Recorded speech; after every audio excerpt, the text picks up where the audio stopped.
বাড়ির সকলের নাক কাটা যায়। বৌমা একটু চা করো তো।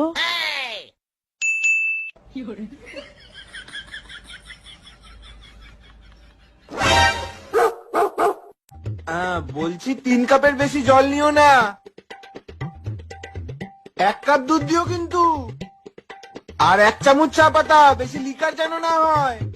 বলছি 2 চামচ চিনি দিও। না আসলে তুমি তো চায় চিনি খাও না, তাই বলে দিচ্ছি। আমি একটু আসছি।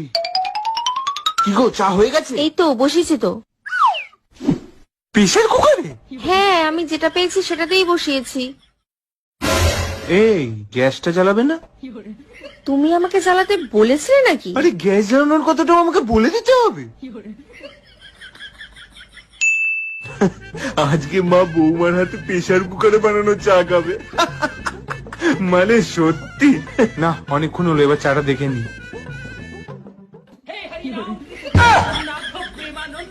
কি হলো, হয়নি?